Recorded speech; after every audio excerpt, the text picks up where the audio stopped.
반갑습니다. 오늘 모임은 어, 진행은 되었는데 제 실수로 녹화를 하지 못했습니다. 그래서 오늘 들었던 김소연 교수 강의 어, 두 강의 연속해서 듣는 걸로 오늘 모임을 개최하도록 하고요. 오늘 들은 내용 가운데 궁금한 것이 있으면 다음 시간에 조금 나눌 수 있으면 좋겠습니다. 죄송합니다.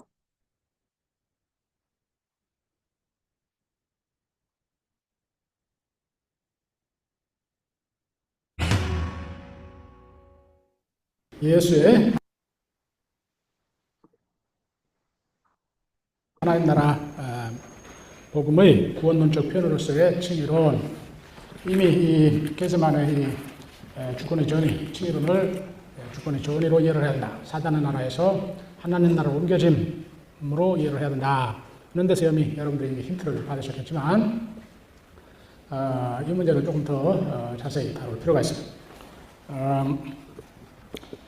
먼저 이 볼트만과 에베하드 6년 등의 관찰에서부터 시작을 하십시다.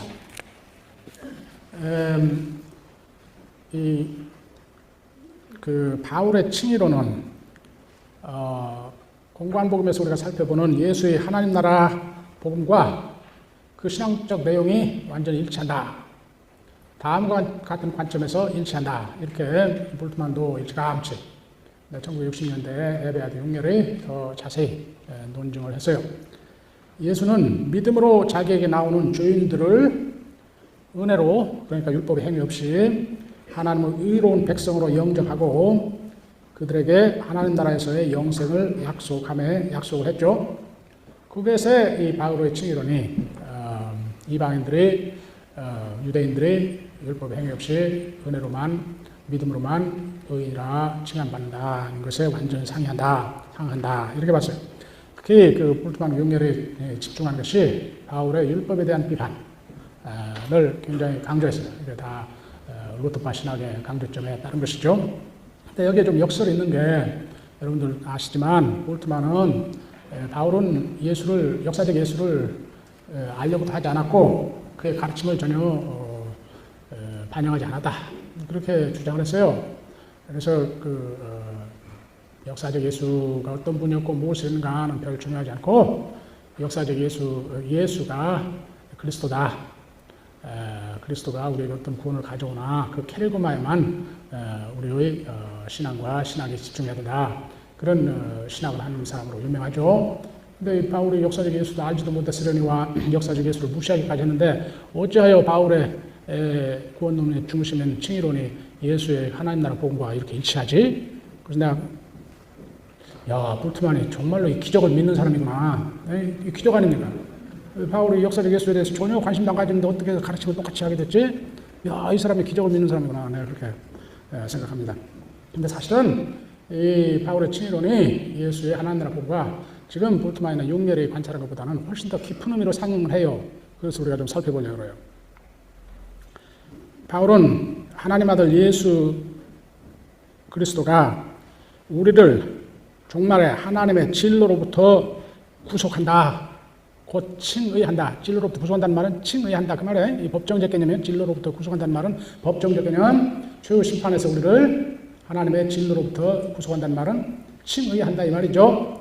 그런데 그때 하나님 아들이라는 칭호를 쓰는데 하나님 아들이 어떻게 우리를 하나님의 진로로부터 구속하냐. 두 가지가 있습니다. 하나는 그의 속죄제사로, 둘째는 죄의 심판대에서 하나님 앞에 심판석 앞에서 우리를 변호하심으로, 중보하심으로. 자, 죄의 심판 때에 우리의 칭의를 완성할 하나님의 아들 예수 그리스도.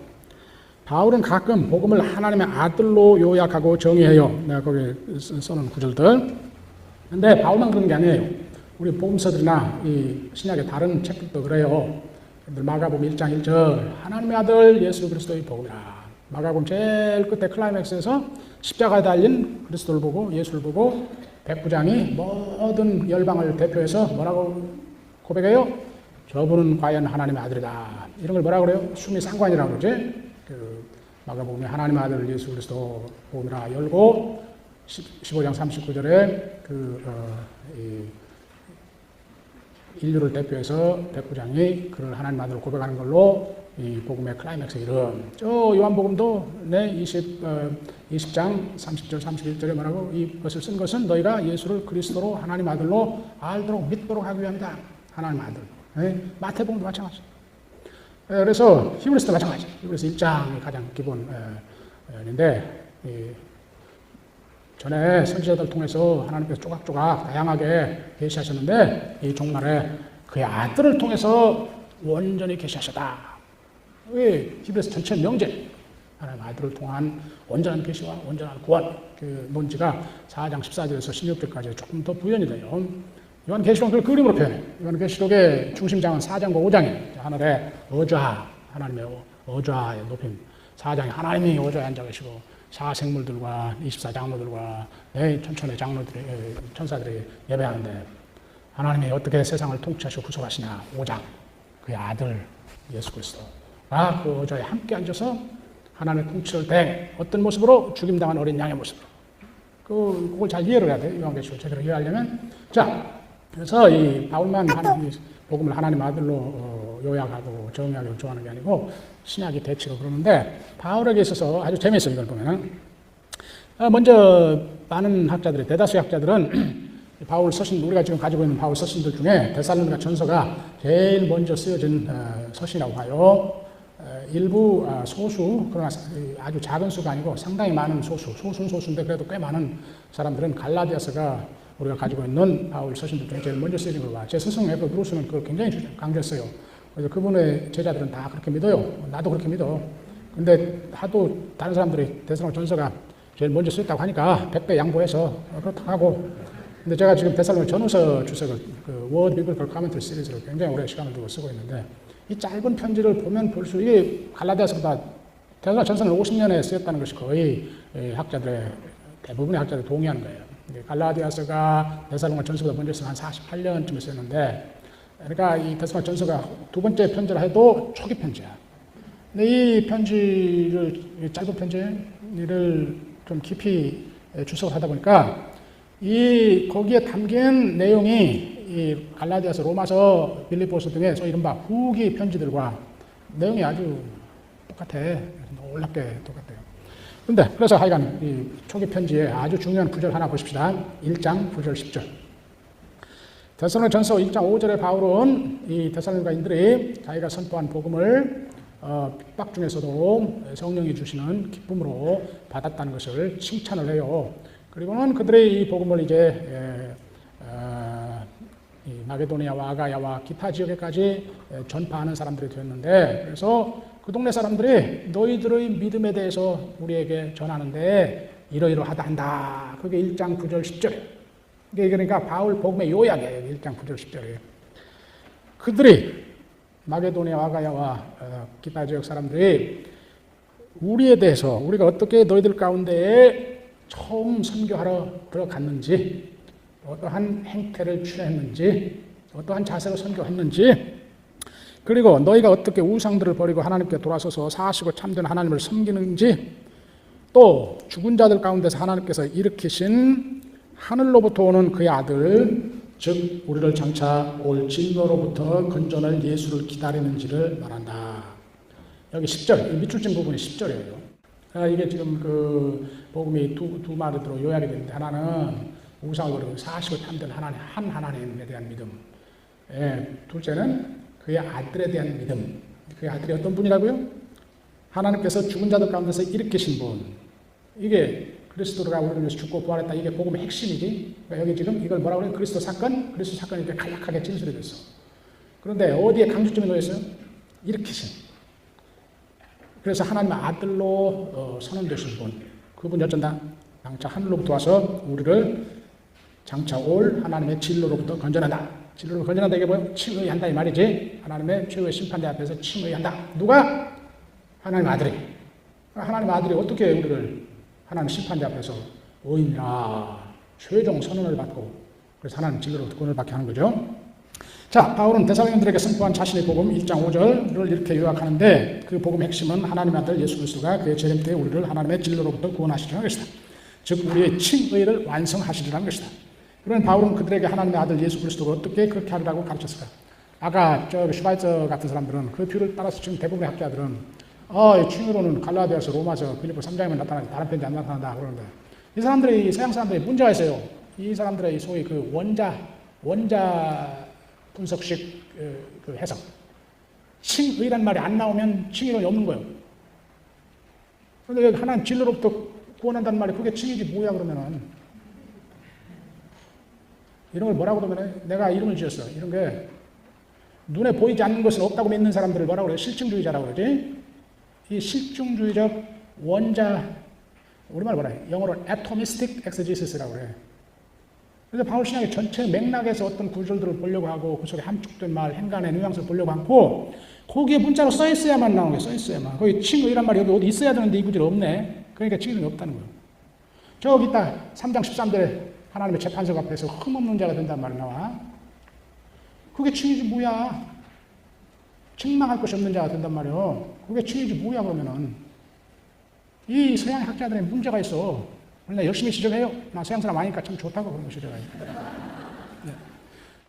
바울의 핵심은 하나님의 아들 예수 그리스도가 그의 재림 때 우리를 하나님의 진로로부터 구원하시는 것이다. 즉 우리의 칭의를 완성하리라는 것이다.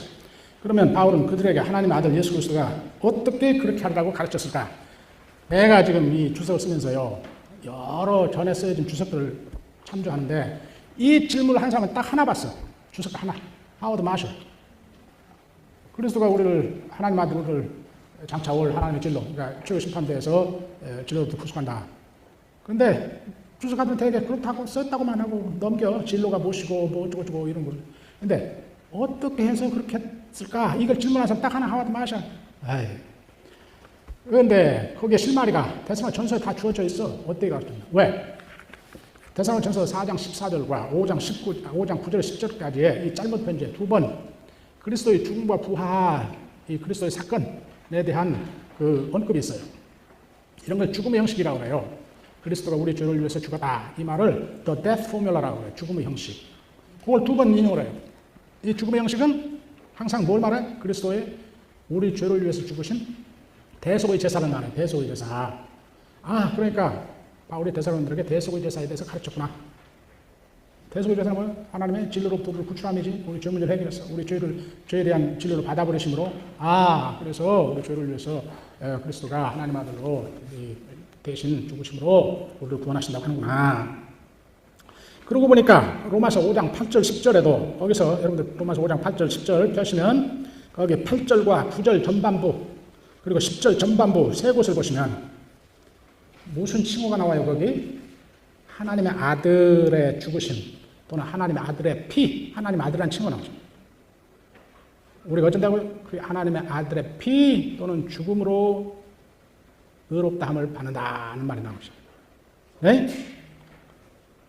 그러니까 여기 데살로니가 전서 1장 10절이 그렇게 통하는구나. 하나님 아들의 죽으심, 대속의 죽으심, 피 흘리심. 그러고 보니까 갈라디아 4장 4절 5절도 그러네. 하나님 그의 아들을 보내신 것은 우리를 속량하기 위해서, 율법의 저주로부터 속량하기 위해서. 율법의 저주가 뭐요? 하나님의 진로지. 로부터 속량하기 위해서. 그러고 보니까 로마서 7장 24절, 8장 4절에 똑같네. 그러고 보니까 또 어디? 로마서 8장 31절, 34절 최후의 심판석 앞에서 그리스도가 우리를 중보하는데 뭐를 중보한다고요? 그의 우리를 위한 죽으심을 통해서 32절 전반 그 아들을 아끼시지 않고 내어주신 그리스도의 그 죽으심을 통해서 그 다음에 34절 후반부 그의 죽으심으로 그래서 이 대속의 제사로 그래서 이걸 이 고린도 데살로니가들에게 주는데 여기 1장 10절에 죽은 자들 가운데서 일으키신 그 죽은 자들이 그걸 그리스도의 죽음을 암시하는데 그게 그 소리구나. 두 번째로 그리스도가 어떻게 우리를 하나님 진로에서 하나님 아들로서 건져내? 그의 중보하심으로 하나님 아들로서 중보하심으로 죽은 자들로부터 일으키신 하나님의 아들, 일으키신 하나님의 아들. 예수의 부활이 하나님께서 예수를 죽은 자들 가운데서 일으켜 자신 우편에 앉혀 자신의 통치를 상속받도록 즉 자신의 주권을 대행하도록 한 사건이다. 그래서 이 하나님 우편에 앉단 말은 옛날 군동의 궁중의식에서 왕의 우편에 누가 앉아요? 왕권을 대행하는 자가 앉아. 그래서 예수가 하나님 아들로서 하나님 우편한다. 아들란 말은 아까 얘기했죠. 기본적으로 이 관계적 개념이에요. 상속자라는 뜻이 상속자. 하나님의 통치를 상속받아 대행하는 분으로, 그림으로 말하면 우편한증, 칭으로 말하면 하나님 아들, 상속. 그래서 하나님 아들로서 하나님의 통치를 대행하다. 이 예수의 신분, 하나님 통치를 대행한 것의 신분을 말할 때는 하나님 아들 칭. 그 대행 자체, 행위에 초점을 맞출 때는 주라는 칭을 써요. 주. 예수가 하나님의 주권을 행사하신다. 그래서 주와 하나님 아들은 통하는, 하나님 통치를 대행한다는 점에서 공통적인데, 어디다가 초점을 맞춰? 하나님과의 관계를 주로 할 때는 하나님 아들이라는 칭을 쓰고, 그 대행하는 행위 자체에 초점을 맞추는 주라는 칭을 써요. 주라는 칭이 훨씬 많이 나오고 하나님 아들이라는 칭은 바울이 좀 드물게 써.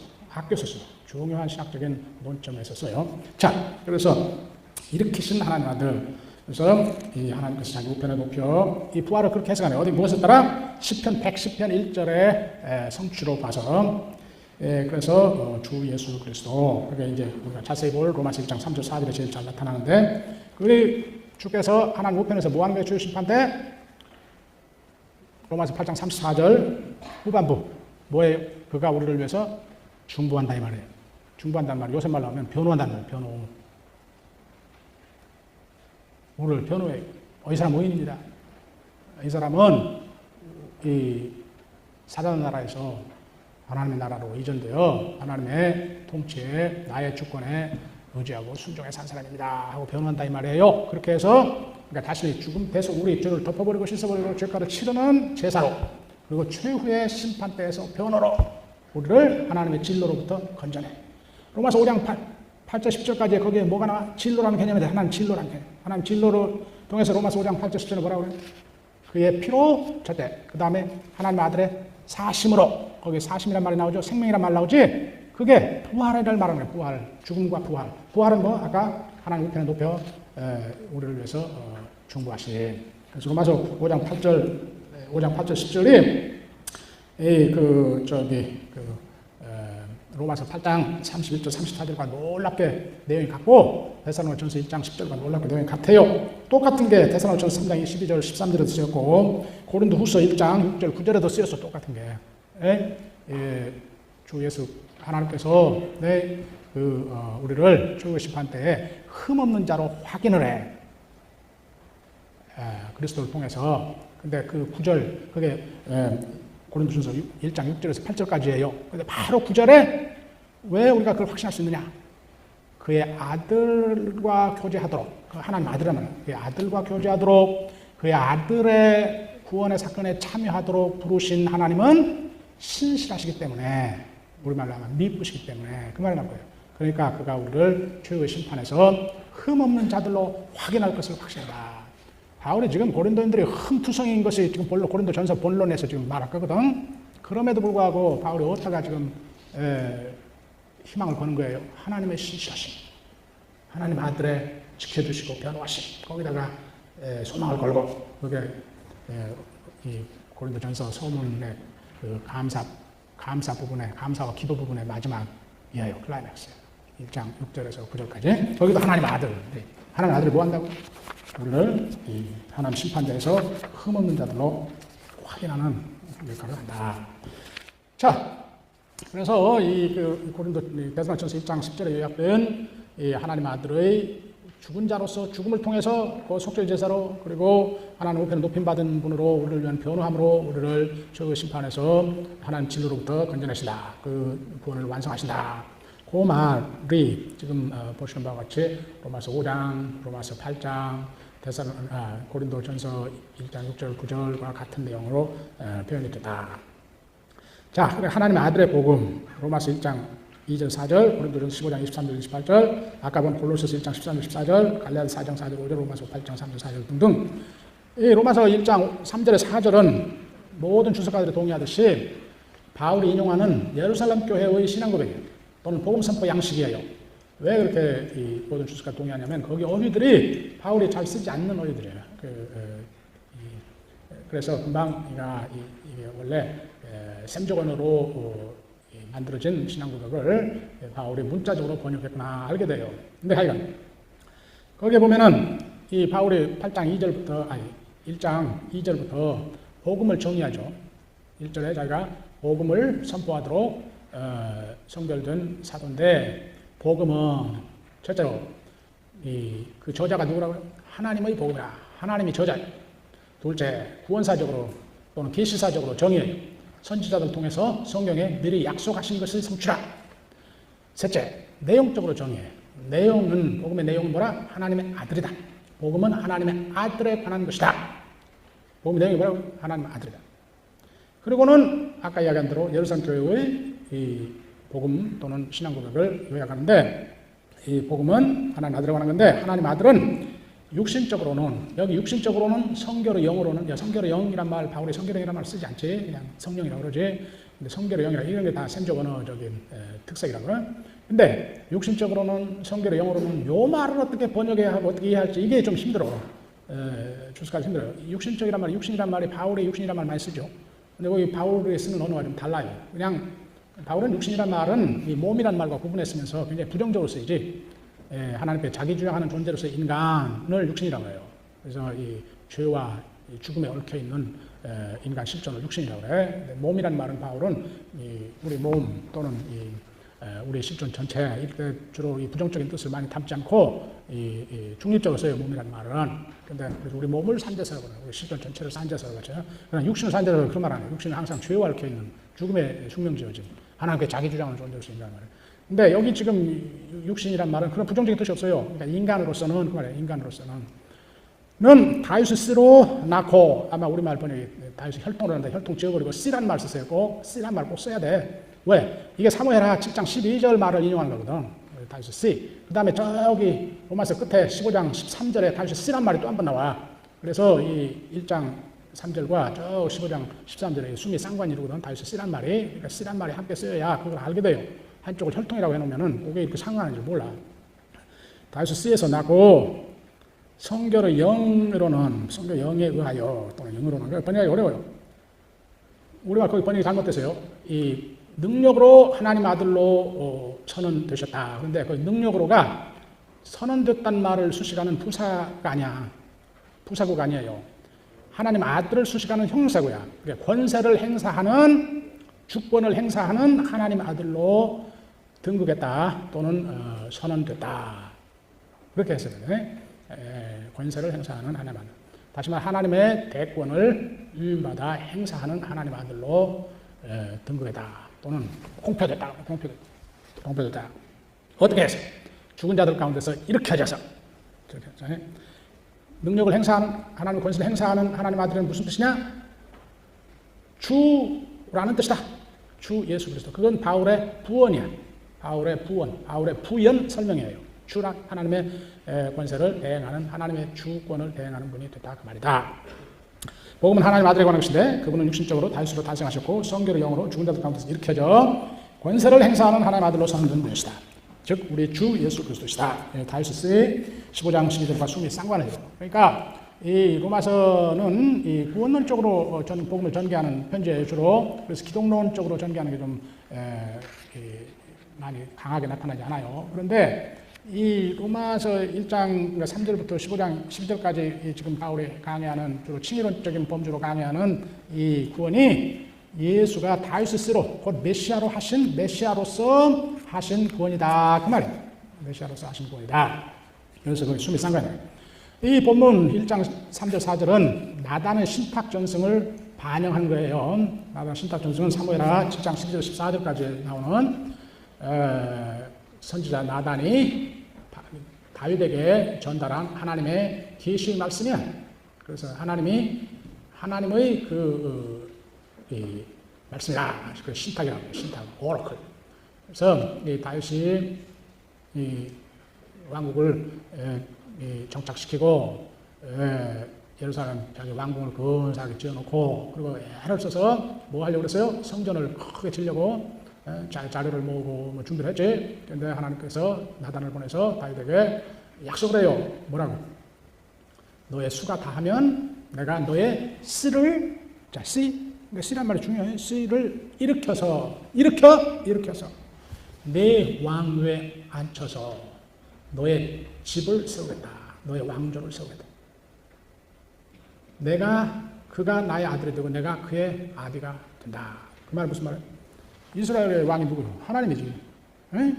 하나님 언약 관계, 하나님이 왕이시고 이스라엘 의 백성이고 하나님이 아버지시고 이스라엘 의 자녀고 하나님이 목자이시고 이스라엘 양떼. 이 언약의 관계를 설명하는 그림은 짝들이지. 하나님의 신랑이고 이스라엘 의 신부군에 하나님이 농부고 이스라엘의 가꾸는 그의 포도원이고 이런 게 다 언약의 관계를 그려주는 하나님 노릇해 주심을 왕 노릇해 주심, 아빠 노릇해 주심, 네 저기 그 신랑 노릇해 주심, 농부 노릇해 주심. 우리가 제일 잘 아는 시 23편 1절 야훼가 나의 목자이시다. 이 언약 신학에 근거한 신앙 고백이지. 이 시 전체에 내용 그 한마디에 들어있지. 야훼가 나의 목자이시다. 그러므로 그가 나에게 하나님 노릇해 주셔, 목자 노릇해 주셔. 하나님 노릇해 주심을 목자 노릇해 주심으로 그린 거예요. 그 시 23편. 그러니까 내게 부족함이 없다. 내가 부족함이 없는 게 아니라 내게 부족함이 없다. 이런 때도 부족함이 없고 저런 때도 부족함이 없고 사망 음침한 골짜기로 갈 때도 부족함이 없고 원수에게 쫓겨나 쓰는 사막에서도 부족함이 없어. 그게 주 시 23편. 근데 그런데 이스라엘 왕이 하나님이죠. 그러니까 그 언약의 관계를 그리는 그림들 짝 중에 하나가 하나님의 왕이시고 그 이스라엘 그 백성이라는 거예요. 그런데 하나님께서 어떠세요? 다윗을 자기 왕권을 대행하는 자로 세워서 다윗이 뭐라 하나님의 아들이지. 하나님의 왕권을 상속받아 대행한다. 다윗 다음에는 그럼 어떻게 되는 거예요? 다윗 사울을 하나님 먼저 세웠다가 때려치고 다윗을 세웠잖아요. 그 다음부터는 어떻게 되는 거지? 하나님이 약속하는 거야. 나단을 통해서 너의 내가 씨를 일으켜서 내 왕에 앉혀서 내가 그의 아비가 되고 그가 내 아들. 그가 나의 왕권을 상속받아 대행하는 나의 아들로 삼겠다. 여기 중요한 말들. 너의 씨를 내가 일으켜서 나의 아들로 삼는다. 여기 지금 로마서 1장 3절 4절 아니야?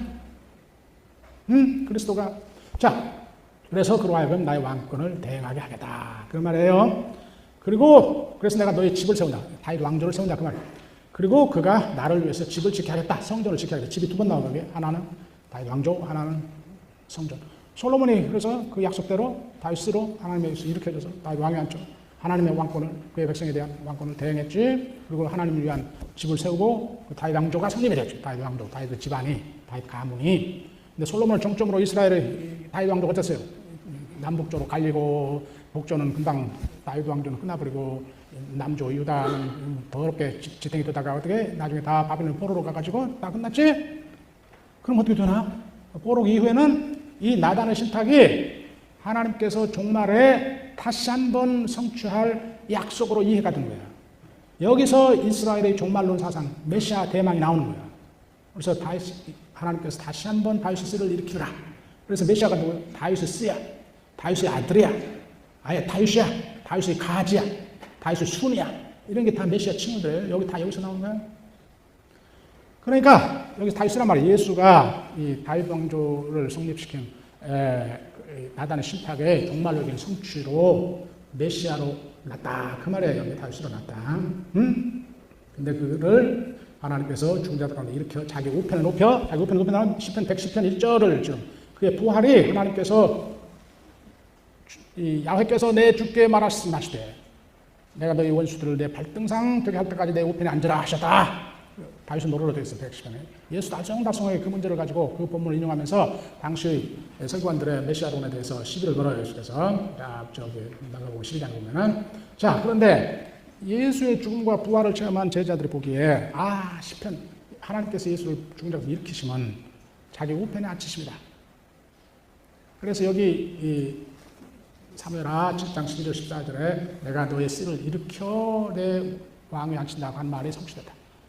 그러니까 다윗의 씨가 하나님 나의 아들 삼겠다고 그랬지? 그러니까 하나님 아들이 예수 하나님 아들로서 하나님의 대권을 위임받아. 이제 뭐해? 정확히 말하면 역사적 예수는 메시아로 지명된 분이야. 그런데 이제 죽음과 부활을 통해서 메시아적 행위를 하심으로 이제 하나님 우편에 메시아 하나님 아들로 선포된 거예요. 선포. 권세를 행사하는 시대에 하나님의 나라를 선포하면서 죄 용서의 권한을 대행하시고 사단의 권세를 꺾으면서 죄인들을 회복하고 병자들을 치유하는 하나님의 그 구원의 통치를 예수가 대행했어요. 그런데 이제야말로 사단의 최후의 무기인 죽음까지도 극복해서 사단의 자녀 세력을 발등상 만드는 일을 하시는 하나님의 권세 휘두르는 하나님 아들로 높이셨다. 그 소리야. 이게 지금 1장 3절, 로마서 1장 3절 4절에서 인용하는 예루살렘 교회의 복음 선포가.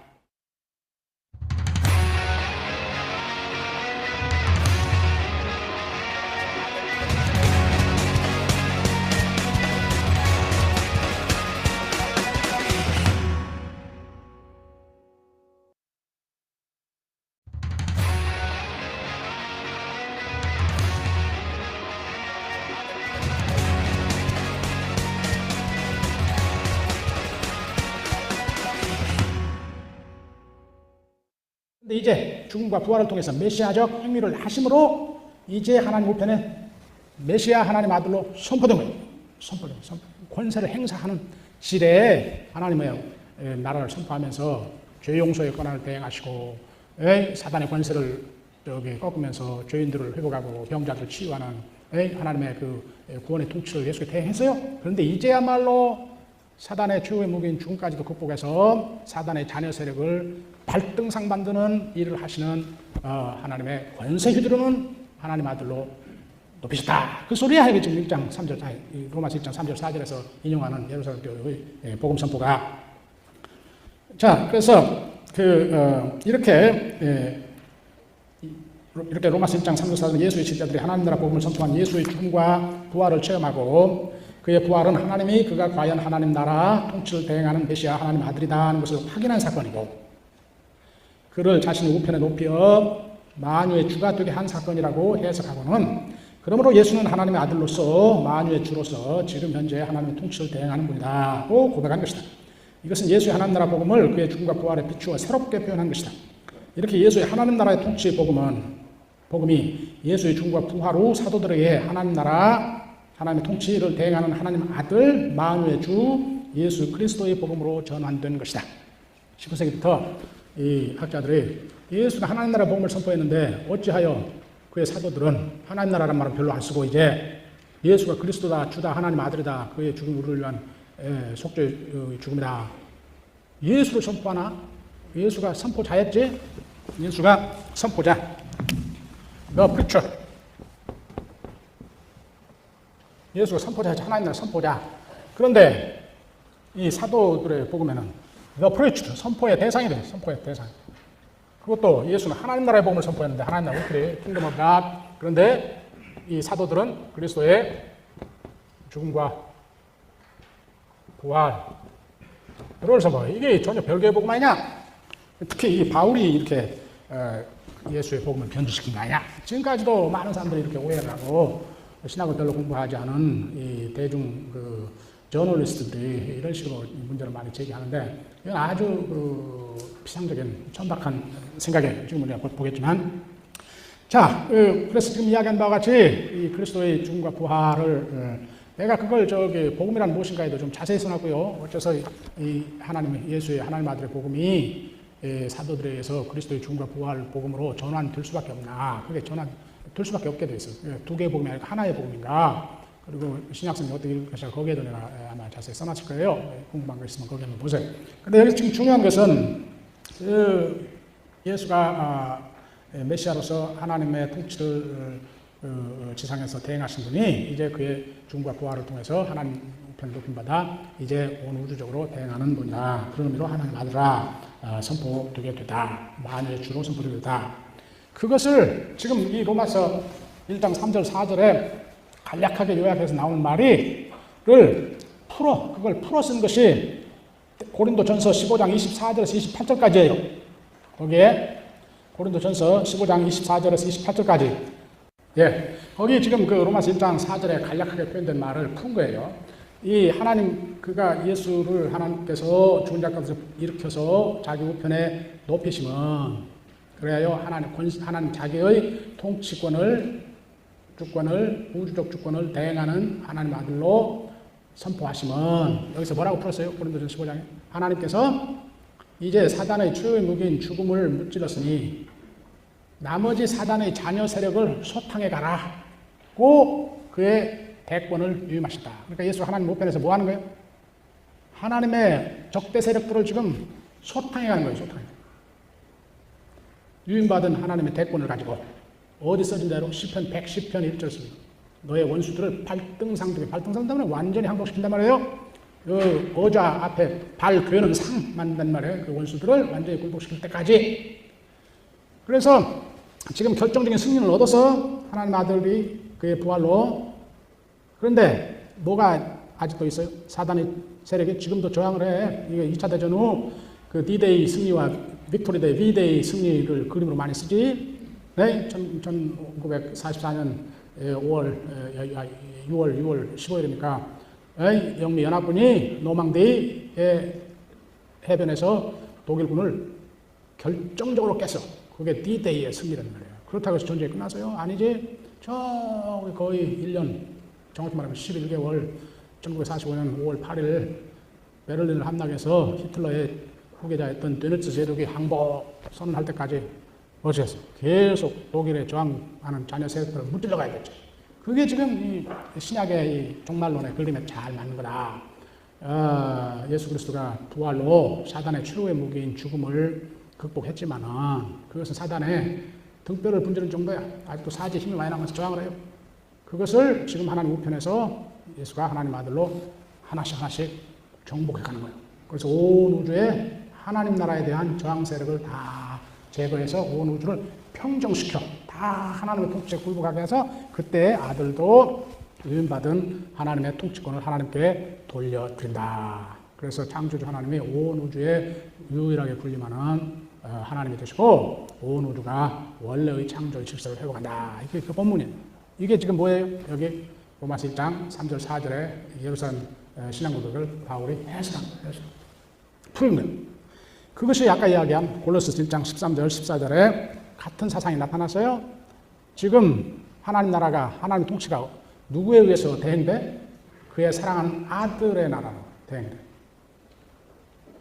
그래서 여기 이 구원을 칭의의 구원을 골로새 1장 13, 14절은 하나님이 우리를 사단의 흑암의 권세에서 건져내서 그의 사랑하는 아들의 나라로 옮기십니다. 그것이 사단의 나라에서의 속량함이요, 그것이 지금까지 사단의 나라에 순종하고 죄짓고 한 삶에 대한 용서합니다. 칭의다. 이렇게 해석하는 거예요. 누가 해요? 하나님의 아들을 나라에 들어오게 함으로써 하나님의 아들에 의해서. 자, 그러니까 바울이 지금 우리가 세 곳을 봤는데 로마서 1장 네 곳을 봤네. 데살로니가 전서 1장 10절, 로마서 1장 3절 4절, 그다음에 여기 고린도 전서 15장 24절 18절, 골로새 1장 13절 14절. 그래서 이 하나님의 나라, 하나님의 아들의 나라의 범주로 복음을 선포하는 것을 우리가 봤어요. 그런데 이 바울이 반영하는 예수의 하나님 나라의 복음, 이 많은 그 신학자들은 이 바울이 역사적 예수를 잘 몰랐고 그의 가르침을 거의 인용을 하지 않고 무시했다 하고 말할 때에 꼭 두 가지를 말해요. 두세 가지를 말해요. 하나가 뭐예요? 바울이 예수님 말씀을 인용하는 게 별로 없다. 겨우 두세 것. 별로 중요하지도 않는 말씀. 저기 고린도 전서 7장 10절 11절 이혼하지 말라는 말씀 하나. 9장 14절에 복음서 보자는 복음을 말미암아 생기를 얻으라는 말씀 하나. 별로 중요하지도 않은 말씀만 겨우 인용하고 말아. 바울이 예수의 말 몰랐고 관심도 없다.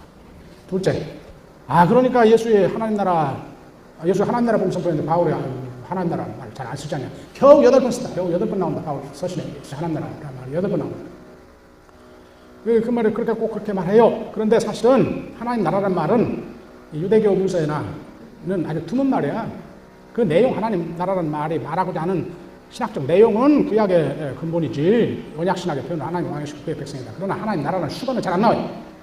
구약에도 거의 안 나오고 유대 문서에도 거의 없어. 도리에 뭐가 나와? 유대 문서는 아주 랍비 문서는 오는 세상, 없는 세상 이란 말이 하나님 나라의 뜻과 같은 뜻으로 나오지. 근데 그러니까 바울 편지에 하나님 나라는 말이 8번이나 나온다는 것은 그 바울이 예수의 하나님 나라 언어를 굉장히 중시했다는 거예요.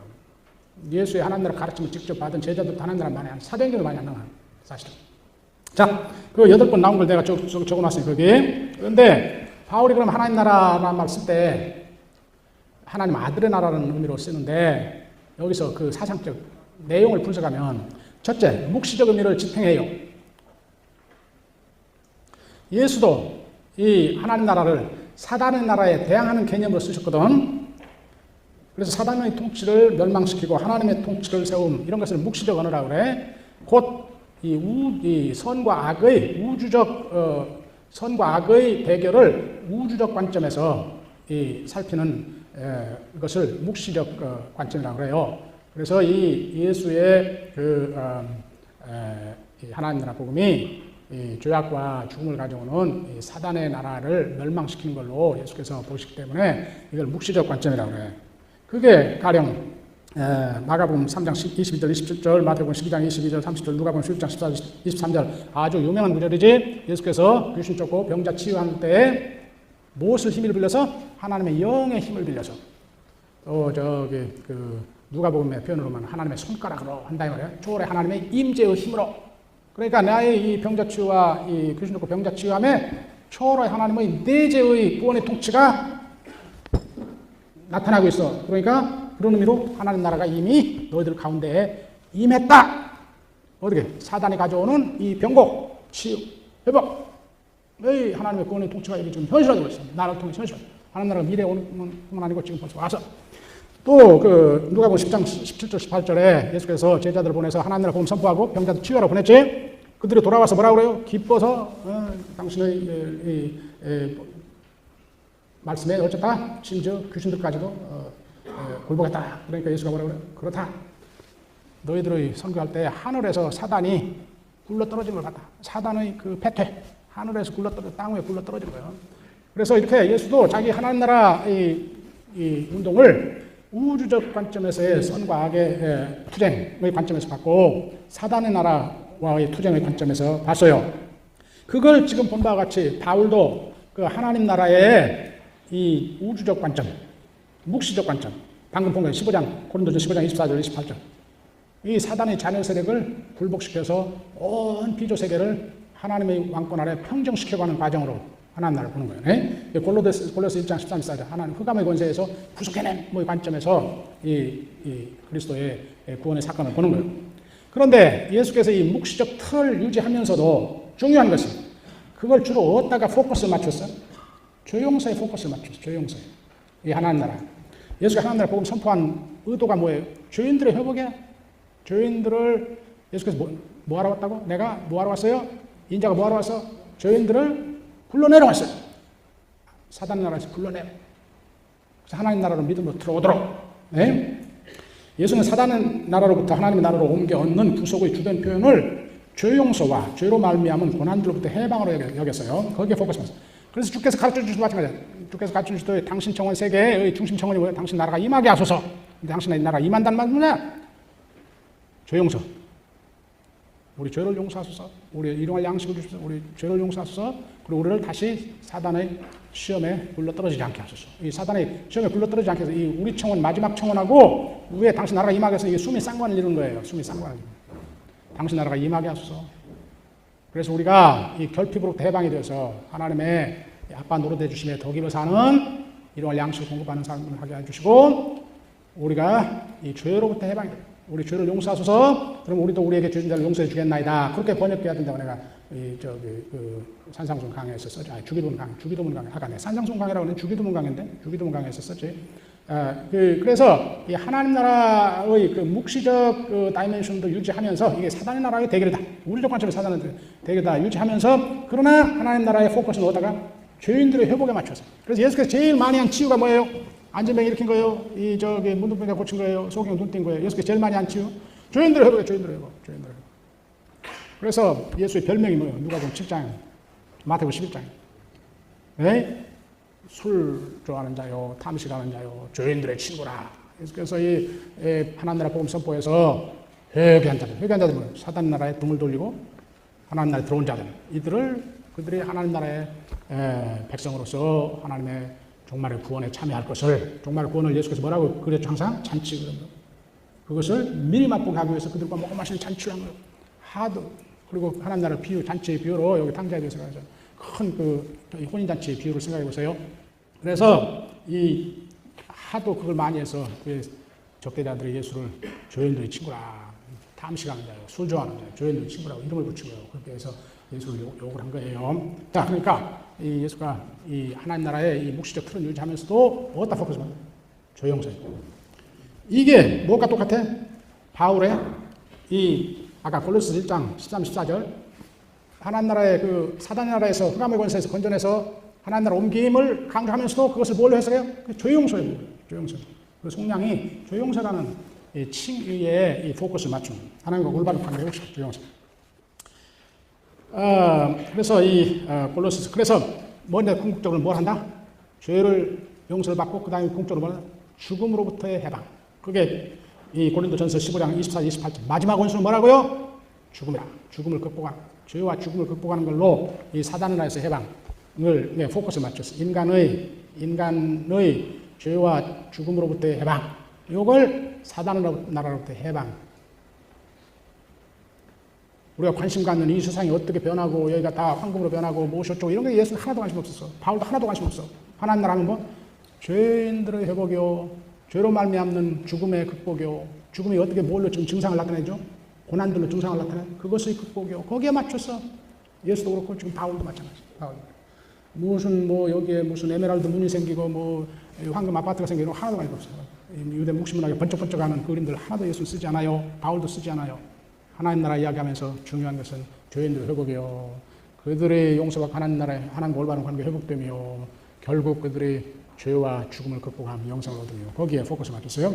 이와 같이 하나님 아들이 우리를 사단의 나라로부터 건져내어 하나님의 아들 예수 그리스도가 주로서 통치를 대행하는 하나님 나라로 이전시킴은 우리가 지금까지 사단과 그의 우상 대표들을 섬긴 죄를 용서하며 사시고 참된 하나님 우리의 창조주와 올바른 관계를 회복시킵니다. 그리하여 우리가 더 이상 죄와 죽음으로 다스리는 사단의 나라의 백성, 사단의 종로로 하지 않고 의와 생명으로 다스리시는 참 하나님의 나라의 백성, 하나님의 통치를 대행하는 그의 아들 주 예수의 종으로 살게 하였다는 것이다.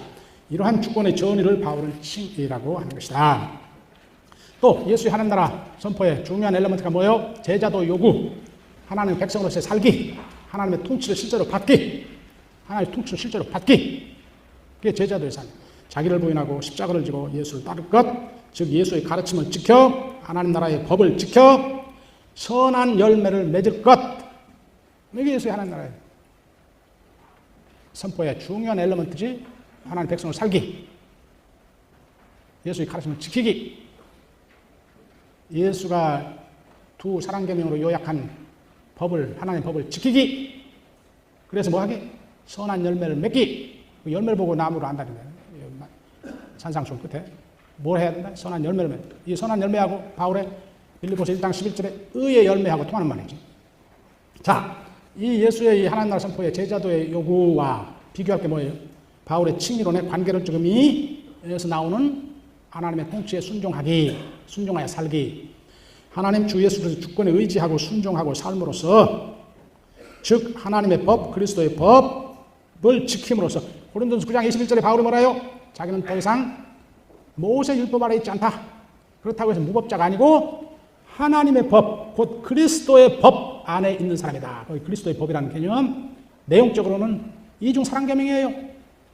예수께서 여기 마가복음 12장 28절부터 35절까지 뭐 모든 계명을 두 계명, 하나님을 혼신을 다해 사랑하고 내 이웃을 내 몸같이 사랑하라. 이게 바울이 그리스도의 법이라고 그래. 그러니까 칭의 등자는, 다시 말하면 사단의 통치에서 하나님 나라로 이전된 자는, 지금 하나님 나라를 누가 대행해요? 예수 그리스도 하나님 아들이.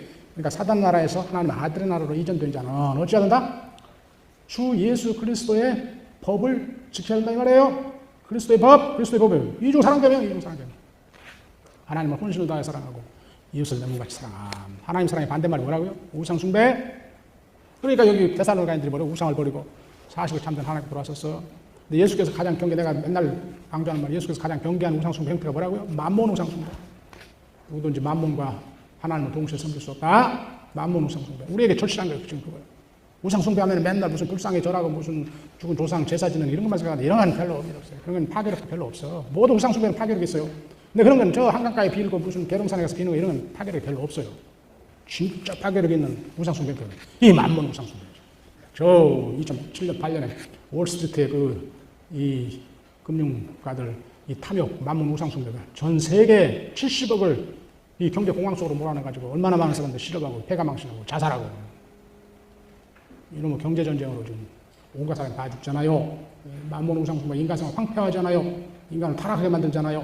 그보다 더 큰 파괴를 가진 우상숭배 어디가 있어요? 이 한국 목사들은 열심히 만문복음, 예수 믿으면 잘 먹고 잘 산다는 만문복음 선포하면서 우상숭배하지 말라고, 제사 지내지 말라고 맨날 그 소리를, 이런 바보 멍텅구리 같은 신학하니까 한국 교회가 이렇게 무력하고 도리어 더 만몬 우상숭배로 부패하고 타락하고, 그래서 기독교 소리를 듣는 거죠. 이 세상에서. 그래서 기독교가 과격히 지금 급속도로 지금 쇠락하고 있는 거예요. 이 복음이 잘못돼가지고 칭의론도 잘못되고 하나님 나라 복음도 잘못되고 모든 게 거꾸로 돼가지고 지금 그렇게 된 거 아닙니까? 자, 그래서 의의 열매를 하나님 나라의 주 예수 그리스도 통치를 받음으로 의의 열매를 맺음이 아까 저기 예수의 하나님 나라 복음 선포에서 제자도의 삶을 해서 그리스도의 가르침을 지켜서 그리스도의 가르침을 요약하면 이중 사랑계명을 지켜서 어찌라 선한 열매를 맺으라. 왜 같은 말이에요, 같은 말. 이와 같이 바울의 칭의로는 예수 하나님 나라 복음을 구원론적으로 표현한 것이다. 지금 내가 뭘 보여줬어요? 예수 하나님 나라 복음과 바울의 칭의론의 복음의 상응 계속 보여줘서 바울의 칭의론을 이 하나님 아들의 나라로의 전의로 해석하는 것과 그 칭의론 내용이 이 묵시적 악과 선의 싸움이라는 큰 우주적 틀도 가지고 있지만 인간의 죄와 고난과 죽음의 문제에 포커스를 맞춰서 하나님의 올바른 바로 회복이 되어 회복됨을 의미하는 것이고 하나님 나라의 통치를 실제로 지금 받아가는 것을 의미한다. 이게 예수의 하나님 나라 복음과 똑같다. 자, 예루살렘 교회의 복음과 보냄의 형식을 한번 비교해 보십시다.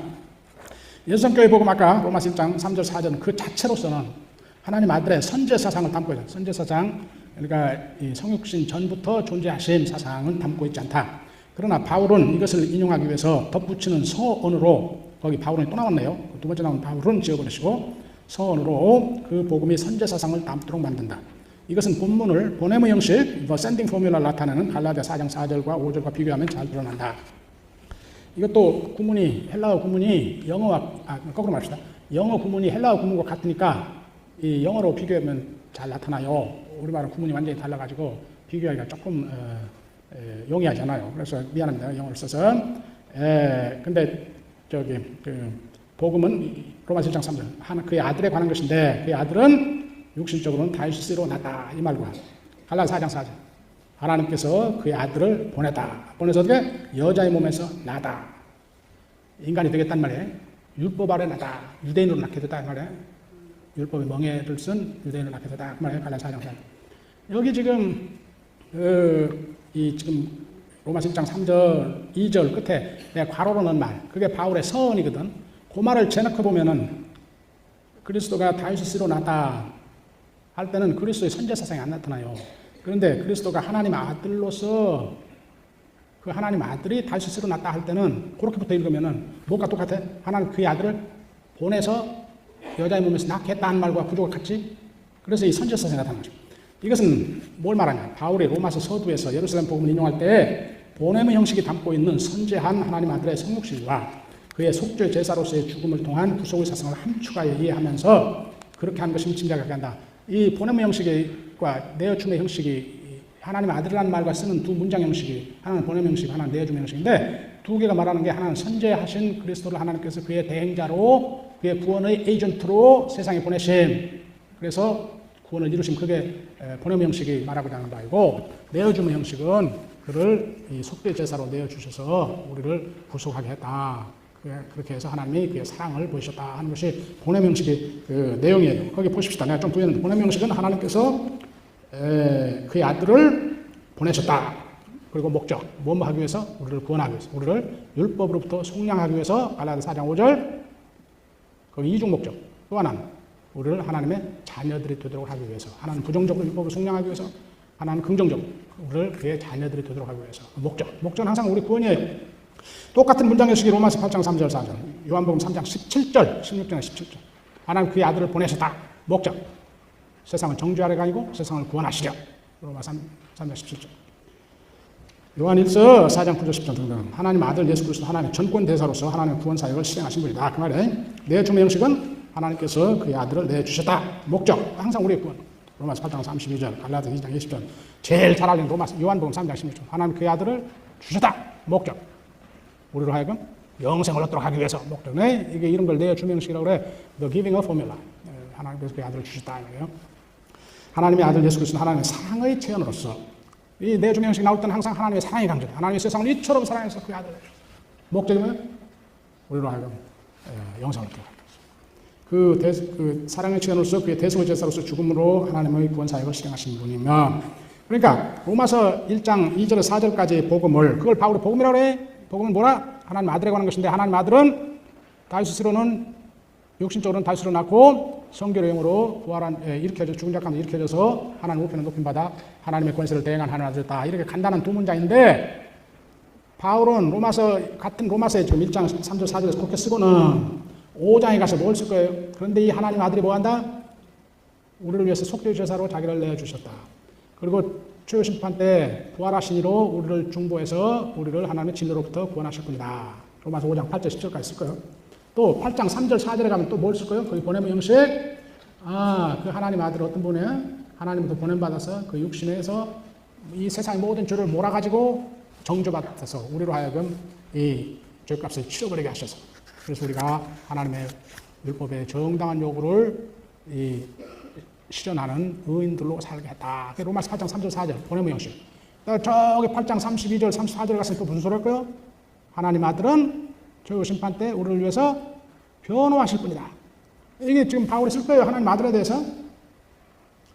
내가 지금 여기 본문에서 쓴 것은 뭐라는 로마서 8장 1장 3절 4절에서 복음은 하나님 아들에 관한 것이다 할 때 바울은 이미 그 뒤에 이제 5장 8장 초기 끝에 쓸 하나님 아들에 관한 걸 다 내포하고 썼다 그 말이에요. 좀 쉽게 이야기하면, 여기 본문을 쉽게 이야기하면 그게 다 어디에 또 나타났다? 아주 요약해서 우리가 처음 본 문장 데살로니가전서 1장 10절에 다 거기 있다 그 말이에요.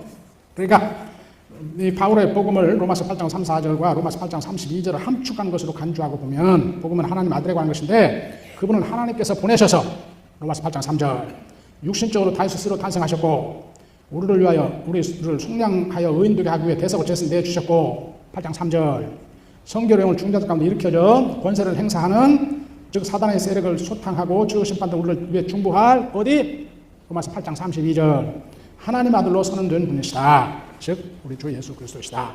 우리는 바울이 로마서 서두에 예루살렘 교회의 하나님 아들에 관한 신앙 고백을 복음으로 인용하면서 그가 곧 뒤이어 쓸 로마서 5장 8절 10절 8장 3절 4절 31절 34절 등에 쓸 하나님 아들의 구원사역에 관한 내용들을 전혀 염두에 두지 않고 그렇게 했다고 믿을 수는 없는 것이다. 우리는 이미 로마서 1장 4절에 로마서 8장 32절 34절과 내용적으로 비슷함을 살펴봤다. 그러므로 바울 1장 4절에는 로마서 8장 34절과 같은 내용이 로마서 5장 9절 하반 10절 하반에 담고 있는 사상, 즉 하나님 아들 예수 그리스도가 최후 심판 때 하나님 우편에서 우리를 위해 중보 변호하시라는 사상이 함축되었다고 보았다고 짐작할 수 있다. 마찬가지로 로마서 1장 3절과 4절 사이에 로마서 5장 8절에서 9절 전반부 그리고 10절 전반부 8장 3절 4절 12장 32절 전반부 그리고 34절 후반부가 담고 있는 사상, 즉 하나님 아들 예수 그리스도의 대속의 제사 사상이 함축되었다고 짐작할 수 있는 것이다. 그렇다면 바울은 로마서 1장 3절 4절의 복음을 데살로니가전서 1장 10절의 복음과 마찬가지로 하나님의 아들 예수 그리스도가 그의 대속의 죽음과 첫째 대속의 죽음과 둘째 최후 심판에서의 중보하심으로 우리의 의인됨을 확정하여 우리를 하나님의 진노에서 건져내시리라는 선포로 이해했다고 볼 수 있다. 이렇게 봤을 때 우리는 로마서 1장 3절 4절에 기독론적으로 표현된 복음과 로마서 1장 16절 17절에 구원론적으로 표현된 복음의 일치를 쉽게 이해할 수 있다. 누구나 다 로마서 1장 16절 17절에 복음이 정의되고 누구나 다 알아요. 복음은 뭐라고요? 모든 믿는 자들에게 구원을 주는 하나님의 힘이라. 왜냐? 복음에는 하나님의 의가 계시되기 때문에 이게 다 우리가 암송하는 거죠. 그 복음의 정의. 그것이 로마서의 논지다. 로마 전체는 그 논지를 푸는 것에 해당한다. 이런 말 여러분 익숙히 들으셨지? 근데 로마서 1장에 그 전에 복음에 대한 또 하나의 정의가 있는지는 잘 몰라. 어디에 있어? 여기 지금 3절 4절. 복음은 그의 아들에 관한 것인데 어쩐다고요? 육신적으로는 다윗으로 낳고 성결형으로는 죽은 자 가운데 일으켜져서 대권을 행사하는 하나님의 아들로 선언된 분이다. 여기 복음 기독론적으로 정의됐어. 많은 사람들이 몰라. 그렇게든지 성경 맨 큐티만 하니까 몰라요. 이몽사몽간에 복 준단 말 없나만 살피니까 잘 몰라. 여러분들 공부하러 온 분들은 그렇지 않지. 이렇게 공부하러 온 분들은.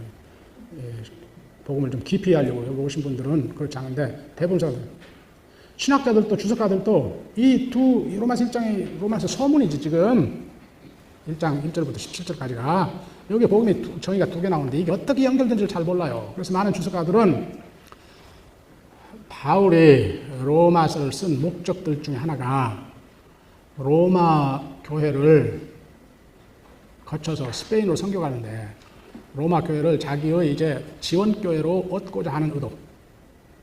그래서 그들에게 자기가 선포하는 복음을 잘 설명해서 그들의 그 호의를 얻으려고 한다. 그게 로마서를 쓴 목적 중에 하나다. 근데 바울이 로마 제국의 동반부에 선교하는 동안에 이 유대주의자들과의 굉장히 거친 논쟁을 통해서 바울의 명성이 아주 나쁘게 났어요. 뭐라고? 예루살렘 사도들의 올바른 복음을 저버리고 율법 없는 은혜로만의 복음 선포하는 요새 말로 나는 바울이 이른바 자유주의자다, 신신학이다, 뭐 이런 거 하는 자로 이단이다, 이렇게 그런 걸 염두에 두고 바울이 좀 길게 생각하면 더 재밌는데 그건 시간이 없으니까 아주 결론만 말하면 로마 교회에 자기의 복음, 자기가 율법 행위 없이 은혜로만 믿음으로만 의인됨의 복음이 왜 올바른 복음인가? 그래서 로마서의 자기 복음을 주로 칭의론적, 구원론적으로 전개를 해. 그렇게 설명을 함으로써 로마는 자기가 세운 교회 아니잖아요. 그래서 바울의 동방 선교에서 나쁜 소문 많이 듣고 있는 이 수도의 사람들에게 그런 선입관 없애고 자기 복음이 올바른 복음인 걸 알고 자기를 스포하도록 하기 위해서 이 로마서를 썼는데 로마 쓴 목적들이 딱 하나는 아니고 몇 가지 있는데 그 중에 가장 직접적 목적이 그거예요. 그런데 이들에게 아주 좋은 인상을 주기 위해서는 자기도 예루살렘 교회와 같은 복음을 선포한다는 것을 아예 그냥 서두에 밝히는 게 중요해서 예루살렘 교회의 복음을 3절, 4절에 써는 거다. 그러나 그건 별로 그 뒤는 별로 그건 중요하지 않고 1장 16절, 17절만 중요하다. 이런 식으로 많이 주석하고 생각했어요. 순전히 바울이 전략적으로 예루살렘 복음을 인용한 것에 불과하다. 아주 피상적인 관찰이죠, 사실은. 두 개의 복음이 하나의 복음 말해. 하나는 기독론적으로 표현되어 있고 하나는 구원론적으로 표현되어 있지만 이게 하나의 복음. 근데 우리가 지금까지 상당히 여러분들 특히 신학을 안 하신 분들은 어렵게 느껴졌을 텐데 강연을 좀 다시 한번 읽어보시고 하면 좀 이해가 되겠지만 좀 어렵게 느껴졌을 텐데 시간도 없고 그래서 내가 굉장히 부연 설명을 못했는데 그런 건 뭐 별로 중요하지 않아요. 다 잊어버려도 돼. 다음만 알면 돼. 다음만. 왜 이게 하나의 복음인가? 복음은